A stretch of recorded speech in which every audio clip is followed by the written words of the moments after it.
మమ్మల్ని అవాక్కుల్ని చేసేసారు మీ మీ మీ మాట. చాలా చాలా బాగా. శ్రీనివాస్ గారు సార్ చెప్పండి సార్. రమణ గారు, మీరు మీ వీడియో ఆన్ చేసి మాట్లాడి మీ గురించి ఒక 2 మాటలు కూడా చెప్పండి. ఆ ఎందుకంటే వీడియో రావట్లేదు, అందువల్ల నేను ఆ, లింక్ ఏమైనా పోయిందేమో అని స్టాపింగ్. ఆ, no, no, no. రమణ గారు, రమణ గారి గురించి సింపుల్ గా చెప్పాలి అంటే ఈయన ఆంజనేయ స్వామి, ఘంటసాల గారు, శ్రీరామ్మూర్తి అండి, అంతే ఒక మాటలో. Thank you.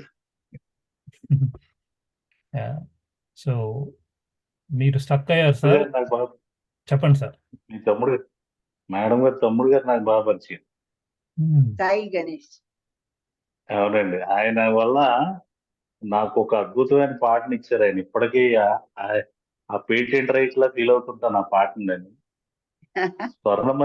స్వర్ణమంజరి సినిమాలో ఏమో అక్కడ నవ్వుతో పడిన పాట. జీవితానందమా? అదేనండి, అది తమ్ముడు గారు ఇచ్చారు నాకు. వారి అమ్మాయి పెళ్లికి కూడా వచ్చాను నేను హైదరాబాద్. ఆ అవునా? పాట నిజంగా ఆ పాట నాకు ఎంతో, ఆయన పరిచయం చెప్తే నాకు తెలియదు ఆ పాట ఉంది. మీకు ఎందుకంటే ఆ స్వర్ణమంజరి కథ మీకు తెలుసా? అంజలిదేవి గారిని నేను ఇంటర్వ్యూ చేశాను.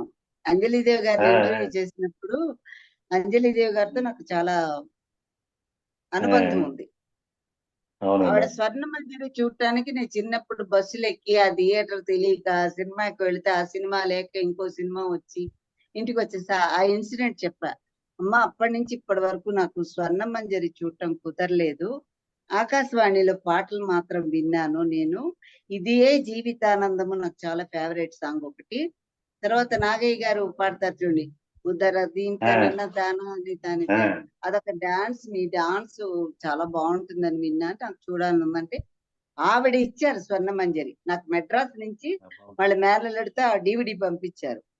పంపిస్తే అది మాకు చాలా ఇదయ్యి, మా తమ్ముడు పాపం నిజంగా ఏం మాట కామాట వాడు ఉన్నంత కాలం కూడా ఏదన్నా నాన్న ఇట్లా ప్రాబ్లం రా టెక్నికల్ అంటే వాడు రెక్టిఫై చేసి, మాకేముందండి మాకు ఇవే. సుశీల గారికి దాదాపు 500 పాటలు వాడు చేసి ఇచ్చాడు. ఇప్పుడు కాదు, ఈ టెక్నాలజీ ఏది రాక ముందు సుశీల గారికి 500 పాటలు DVD చేసి ఇచ్చాడనమాట. సో వాడు చాలా, ఘంటసాల గారు సుశీల గారు అంటే చాలా ఇష్టం మా తమ్ముడికి. నాకు కూడా ఒక ఇది ఉందండి సుశీల్ గారితో. రత్నకుమార్ గారు నన్ను ఒకటి అడిగారు, నాన్నగారి మ్యూజిక్ డైరెక్షన్ లో సుశీల నాన్నగారు పాడిన డ్యూయట్స్ కావాలంటే నేను ఒక డ్యూయట్స్ చేసి ఇచ్చాను. అది పట్టుకెళ్ళి సుశీల్ గారికి ఇచ్చారు రత్నకుమార్ గారు. ఆవిడ ఘంటసాల గారు సుశీల్ గారు ఉన్న ఫోటో క్యాలెండర్ నాకు పంపించారు. మంచి ఆవిడండి ఆవిడ కూడా.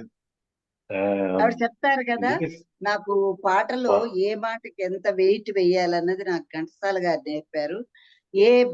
ఏ మాటకి ఏ ఎక్స్ప్రెషన్ ఎంత మోతాదులో ఉండాలో నాకు ఘంటసాల గారే నేర్పారని చెప్తుంది ఆవిడ ఇప్పటికీ. ఘంటసాల గారు చాలా మందికి హెల్ప్ చేశారండి ఆ విషయంలో. నేను డామినేట్ చేయాలి సుశీల్ని, నేనే అంతటా కనిపించాలి, నేనే అంతటా వినిపించాలని ఆయన ఏనాడు అనుకోలేదు. కాబట్టే ఆయన చిరంజీవిగా మిగిలిపోయాడు. అవునండి. సురేష్ గారు చెప్పండి సార్. ఒక మాట చెప్తాను సార్, నేను అందరూ గోడలకి ఫ్రేమ్ కట్టించి పెట్టుకుంటారు, మనందరం గుండెల్లో ఫ్రేమ్ కట్టి పెట్టుకున్నాం ఘంటసాల గారిని. ఇంతకంటే ఏం కావాలండి ఆయనకి? అద్భుతం, అద్భుతం. అవును మేడం, అవునవును. శ్రీనివాస్ గారు చెప్పండి సార్. మేడం గారు తమ్ముడు గారు నాకు వీడియో ఇచ్చిన పాట ప్లే చేద్దామా? ఒక్క నిమిషం సార్. అంటే రంగస్వామి గారి చేత కూడా ఒక 2 మాటలు మాట్లాడారు. అలాగే వెంకటేశ్వర అన్నయ్య కూడా మాట్లాడారు. నేను మీకు పోస్ట్ చేస్తాను, ప్లే చేయండి. ఎక్కువగా మాటలు ముఖ్యంగా విజయదుర్గ అమ్మది తెలుగు ఎంత కావాలంటే అంత విందాం అనేసి ఈరోజు ఆ ఆలోచనలో ఉన్నాను. నాకు ఏం మాట్లాడాలో కూడా అర్థం లేని పరిస్థితి అయిపోయింది. కష్టం అండి. ఘంటసాల గారి గురించి అంటే ఫుల్ స్టాప్ ఉండదు. కేవీ రావు గారు చెప్తున్నారుగా, అయ్యో అస్సలు ఫుల్ స్టాప్ ఉండదండి. ఆయన అంటే ఎన్ని విషయాలండి, ఎన్ని విషయాలు. అంజలిదేవి గారు అయితే చెప్పారనమాట, ఆయన పాట లేకుండా మా సినిమా వెళ్ళకూడదు, అందుకని మేము పట్టుదలగా ఉన్నప్పుడు ఆయన ఘంటసాల గారు హాస్పిటలైజ్ అయ్యారట. అయ్యా మీరు వచ్చి ఒక శ్లోకం అన్నా పాడాల్సిందే, పాడకపోతే మేము సినిమా రిలీజ్ చేసే ప్రసక్తి లేదంటే, అప్పుడు తుకారాంకో ఏదో సినిమాకి ఘంటసాల గారు వచ్చి ఆ శ్లోకం పాడారట. ఆవిడ చెప్పారు. కాబట్టి ఘంటసాల గారు ఆయన దేవుడేనండి, ఏమన్నా చెప్పండి, ఆయన దేవుడే. గాన దేవుడు, వట్టి దేవుడు కాదు, గాన దేవుడు. నేను ఒకటే చెప్పా, నారద మహర్షి చేతిలో ఉన్నటువంటి వీణ ఏదైతే ఉందో అది ఘంటసాల గారు, సరస్వతీదేవి చేతిలో ఉన్న వీణ సుశీల గారు. ఇద్దరిని అట్లా ఇచ్చాడు. బాగుంది రెండు మేడం. వీణలు. ఆహా. అద్భుతం అద్భుతం. సార్ రంగస్వామి మరి మీ గురించి సంతోషం. ఒక 2 మాటలు చెప్పండి సార్ రంగస్వామి గారు, ఎందుకంటే పరిచయంగా చెప్దాం అనుకున్నాను చెప్పలేకపోయాను. చెప్పండి మీ గురించి ఒక 2 మాటలు. Okay sir. నమస్తే, అందరికీ నమస్కారం. నమస్తే మేడం. నమస్కారం అండి. నా పేరు రంగస్వామి. నేను ఎంఏ తెలుగు చేశాను. ఘంటసాల గారు చిన్నప్పటి నుంచి నేను చూశాను మేడం, ఘంటసాల గారిని చిన్నప్పుడు. మా ఫాదర్ చూశాను. అప్పటి నుంచి భగవద్గీత శ్లోకాలు అవన్నీ కూడా వింటూ వచ్చాను. ఆయన మీద రేడియో, ఈ శత జయంతి సందర్భంగా రేడియో ప్రోగ్రామ్ లో కూడా ఒక వ్యాసం ఇచ్చాను మేడం. పద్యాలు కూడా రాస్తున్నాను ఘంటసాల గారి మీద. మీరు ఓకే అంటే కనుక పద్యం వినిపిస్తాను. ప్లీజ్ అండి, ప్లీజ్. ఘంటసాల గారి గురించి వినటానికే నేను వాళ్ళ ఈ జూమ్ మీటింగ్ లో కూర్చున్నాను. ప్లీజ్. కానీ నేనే ఎక్కువ మాట్లాడుతున్నానేమో అని భయం వేస్తోంది. ఈ రోజంతా మీకే, నో ప్రాబ్లం.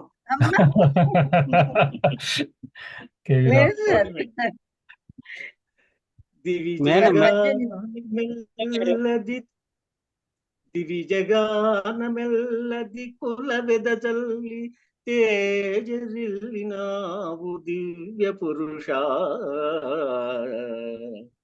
గానపటిమలెల్ల కరతలామలకాలు బలిరె ఘంటసాల భావలీలా.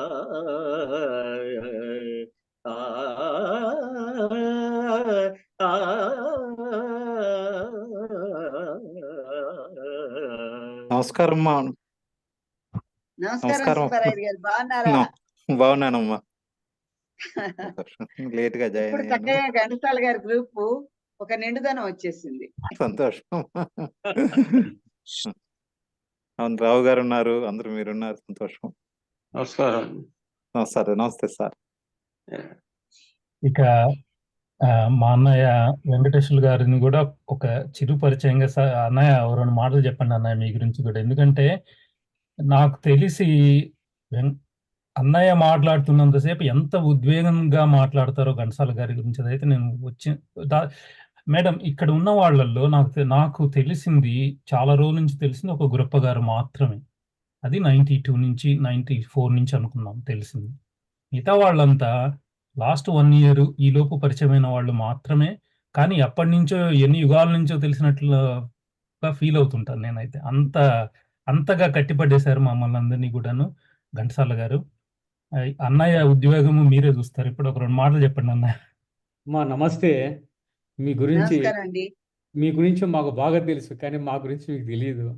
మీరు చేసిన ప్రతి వ్యాఖ్యాతగా మీరు చేసిన ప్రోగ్రామ్స్ ఎంతో ఎంతో నిజంగా నేను అభిమానిని. వ్యాఖ్యాతగా మీరు నిఘంటువు ఇప్పటి వాళ్ళకి ఎలా చేయాలి, ఎలా అడగాలి, ఏ ప్రశ్న అడగాలి, ఎంత మోతాదులో అడగాలని మీ ప్రోగ్రాం ఒక అందరికీ నిఘంటువులు అవుతుంది. నిజంగా నీతో మాట్లాడడం నిజంగా నా అదృష్టం. ఈరోజు ఎంతోమందికి ప్రశ్నలు వేశారు, మేము మిమ్మల్ని ఏం ప్రశ్నించుకోలేదు. ఈరోజు మీరు మాట్లాడుతూ ఉంటే కళ్ళు మూసుకొని వినాలి వినాలి వినాలి అనిపిస్తుంది. ఇక నాకు తెలిసి ఊహ తెలిసినప్పటి నుంచి మేము ఘంటసాలను మర్చిపోయిన రోజులు, మర్చిపోయిన క్షణాలు మాకు గుర్తులేవు తల్లి. నా ప్రకారంగా చెప్పాలంటే ఈ దేహం ఆహారంతో పెరిగింది. ఆహారం తింటూ ఉంటే దేహం ఆటోమేటిక్గా పెరుగుతుంది, దాని పెద్దగా ప్రమేయం అవసరం లేదు. కాకపోతే మా మనస్సు మాత్రం ఘంటసాల పాటలు వింటూ వింటూ అది పెరిగింది. దాంట్లో ఏమాత్రం సంస్కారం ఉన్నా అది ఘంటసాల వల్లే. ప్రతి పాటలో మాకు సంస్కారం నేర్పింది ఆ పాటే, అందులోని చరణాలు. తండ్రి గురించి మనం ప్రేమాభిరాగాలు పెంచాలంటే 'ఓ నాన్న' పాట వింటే చాలు. ఆ పాట విన్నప్పుడు తండ్రి మీద, తల్లి మీద గౌరవం పెరుగుతుంది. పాండురంగ పద్యాలు విన్నప్పుడు. అలా మా జీవితాన్ని ఒక మనిషిలా దిద్దడానికి ముఖ్య కారణం ఆ మహానుభావుడే. అప్పుడప్పుడు నేను చెబుతూ ఉంటా. గాలి ఉచ్ఛ్వాస, నిశ్వాసాల్లో కాస్త గ్యాప్ ఉంటుంది. అంటే కాసేపు ఆహ్, ఆ మధ్య గ్యాప్‌లో మనలో గాలి ఉండకపోవచ్చు. కానీ ఆ క్షణం గూడా లేకుండా ఘంటసాల అనేటువంటి గానం మాతో ఎప్పుడూ ఉండిపోయింది. ఒంటరితనం ఎప్పుడూ నేను అనుభవించలేదు. అనుభవించడానికి సాధ్యమూ లేదు. ఐదర్ మేము వింటూ ఉంటాం లేదా పాడుకుంటూ ఉంటాం. కాబట్టి దేహం తల్లిదండ్రులు ఇచ్చారు. కానీ సంస్కారం మాత్రం ఘంటసాల గారిచ్చారు అని నేనెప్పుడూ అంటూ ఉంటాను తల్లి. గ్రేట్ అండి. ఆయన గొంతులో ఒక తెలియని ఒక శక్తి ఉందండి. అది మెస్మరైజ్ చేస్తుంది మనల్ని. ఆయన విషాద గీతం పాడితే మన కోసమే పాడాడు. విరహ గీతం పాడితే మన కోసమే పాడాడు. జోలపాట పాడితే మనల్ని ఉద్దేశించే పాడాడు. ఇట్లాగా ఎవరికి వాళ్ళకే అనిపించే విధంగా ఉంటుంది. చిరంజీవుల సినిమా ఉంది కదా, చిరంజీవుల సినిమా వారే మ్యూజిక్. లీల గారిని ఇంటర్వ్యూ చేశా. నాకు అందులో చిరంజీవులు మొత్తం మీద ఫేవరెట్ సాంగ్ ఏంటంటే, తెల్లవార వచ్చి తెలియక నా స్వామి మళ్ళీ పరుండేవు లేరా. అది నాకు చాలా ఇష్టమైన పాట. అయితే లీల గారు అన్ని పాటలు పాడుతూ ఈ పాట పాడింది. ఏది? కన్నుపాప కరువైన కన్నులెందుకు, తనవారు పరులైన బ్రతుకెందుకు.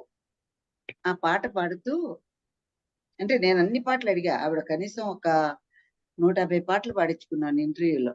అయితే మీకు చూపించలేదు బికాస్ ఆఫ్ టైం. మీకు కొంతవరకే ఇచ్చా అనుకోండి, అంటే ప్రేక్షకులకి. ఆవిడ ఏ పాట అడిగితే ఆ పాట పాడారు. తనవారు విడిపోరులే, కనుమూసి గగనాన కలిసేరులే, ఏనాటికైనాను నీదానలే అని ఆవిడ పాడుతూ ఏడ్చేశారండి లిటరల్ గా. లీల గారు పాడుతూ ఏడ్చేటప్పటికి అది నా వల్ల కాలేకపోయింది. నేను ఏడ్చేశాను. ఎందుకో తెలియదు, అట్లా హృదయం కదిలిపోయే విధంగా ఆవిడ పాడారనమాట. బహుశా గతకాలపు జ్ఞాపకాలేవో మనస్సుని చెదరగొట్టి ఉండొచ్చు. లేకపోతే మరి వాళ్ళ మధ్య ఉన్న ఒక ఆత్మానుబంధం అనొచ్చు. ఆ సింగర్స్ అందరు అట్లా ఒక ఫ్యామిలీ లాగా ఉండేవాళ్ళు కదా అప్పటి వాళ్ళందరూ కూడాను. ఆవిడ బోర్మని ఏడ్చేశారు. కనుమూసి గగనాన కలిసేనుని, ఏనాటికైనాను నీదానని అని ఆవిడ ఏడిస్తే నాకు 3 రోజులు బుర్ర పనిచేయలేదండి. నేను ఏడుస్తూ కూర్చుని ఆ పాట తలుచుకుంటూ. ఆ పాట అప్పటి నుంచి ఆ పాట నా గుండెల్లో ఒక ప్రత్యేకమైన స్థానం ఏర్పరచుకుంది. అట్లాగే దేవా దీన బాంధవ అన్న పాట పాడినప్పుడు లీల గారిని అడిగా, అమ్మా ఈ పాట అద్భుతమైన పాట, దేవా దీన బాంధవ అన్నది కృష్ణ పాండవ వనవాసంలో. అంటే ఆ పాట 2-3 సార్లు ఆవిడ పాడుతూ 2-3 సార్లు స్పృహ తప్పి పడిపోయింది అండి. దేవా దీన బాంధవ అసహాయురాలరా కావరా అన్న 2-3 సార్లు ఆవిడ అసలు అన్కాన్షియస్ అయిపోయిందట. అయిపోతే మళ్ళా నీళ్లు చల్లి ఫైనల్ గా ఆవిడతో పాడిచ్చారట. ఆ పాట ఎప్పుడు పాడినా నాకు ఏడుపు వస్తుంది. ఇంకొకటి ఏంటంటే ఆవిడ అసలు పేరు కృష్ణలీల. లీల గారి పేరు లీల గారి పేరు కృష్ణలీల. సినిమా కోసాన్ని లీలా అని పెట్టారు వాళ్ళ నాన్నగారు. సో లీల గారు చెప్పినప్పుడు ఈ పాటలు నా హృదయంలో ఒక ప్రత్యేకమైన, ఎందుకంటే ఘంటసాల గారి గురించి వింటాం కానండి, ఆయన సంగీతంలో ఆయన దిద్దినటువంటి ఒక వరవడి, ఆయన చేసినటువంటి ప్రయోగాలు అవన్నీ కూడా ఇలా అప్పటి టాప్ సింగర్స్ అందరి నుంచి వింటూ ఉంటే, అరే మన తెలుగు వాళ్ళకి ఇంత అదృష్టమా, ఇటువంటి మహాగాయకుడు తెలుగు వాళ్ళల్లో పుట్టడం మనకి ఎంత అదృష్టం, మన పూర్వజన్మ సుకృతం కాకపోతే ఘంటసాల గారు మనలో పుట్టడం ఏంటి, ఎంత గొప్ప అదృష్టం మనకి అన్న ఫీలింగ్ వస్తుందండి నాకు. అది ఘంటసాల గారు అంటే, ఆయన మ్యూజిక్ కంపోజిషన్ అంటే. అమ్మా ఇప్పుడు మీలాంటి ఈ మన ఘంటసాల గారు సహగాయని గాయకులతో సంబంధ బాంధవ్యాలు ప్రత్యక్షంగా విన్నవారు చూసిన వారు మీరే కాబట్టి మా తరానికి అంటే వాస్తవంగా మేమెవరిని ప్రత్యక్షించి చూసాం కానీ వాళ్ళతో పరిచయాలు అలాంటివి ఏం లేవు. కానీ మా తరానికి కానీ తర్వాత తరానికి నాకు అందించే మీరే అందించాలా. ఎందుకంటే అవన్నీ మీలో నిక్షిప్తమై ఉన్నాయి. అవన్నీ బయటికి రావాలంటే రావాల బయటికి అంతే. అప్పుడే ఇందాక మనం అనుకున్నట్టు ప్రతి వాళ్ళల్లో ఘంటసాల గారి పాట ప్రతి వారిని కదిలించిన సందర్భాలు ఎన్నో ఉన్నాయి. ప్రతి వారికి అసలు ఎందుకు ఆ గానంలో ఉన్న గొప్పతనము ఎవరినోళ్ళు కదిలిస్తుంది అనమాట. అవన్నీ తర్వాత తరానికి తెలియాలంటే మరి మీరు అవన్నీ కూడా మీరు అందించాలా మాకు. అందించాలండి. ఘంటసాల గారి గురించి మీరు తెచ్చిన పుస్తకానికి డబ్బలు ఉంటాయి ఆయన గురించి చెప్పాలంటే సంగతులు. ఎందుకనంటే చాలా మందికి తక్కువ తెలుసండి, చాలా మందికి తక్కువ తెలుసు ఆయన గురించి. ఆయన పాటల వరకే పరిమితం అయ్యారు. మీలాంటి వారు, రావు గారు లాంటి వారు, శ్రీనివాసరావు గారు లాంటి వారు, నా లాంటి వారు.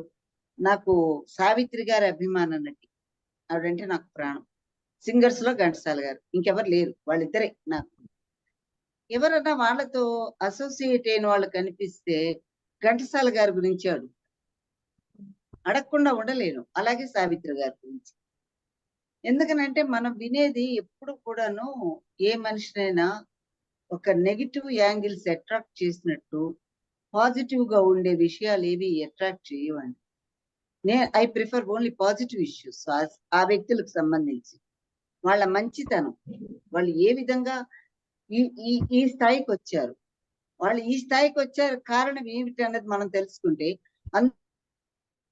ఏంటంటే నేను ఘంటసాల గారి గురించి ఎంత తెలుసుకోగలనా అనే తపన తాపత్రయంతో ఆయనతో పాడిన సింగర్స్ అందరినీ కూడాను ఆయన గురించి మరీ విషయాలు తెలుసుకొని నేను నా ఇంటర్వ్యూ ద్వారా ప్రేక్షకులకు అందించడం జరిగింది.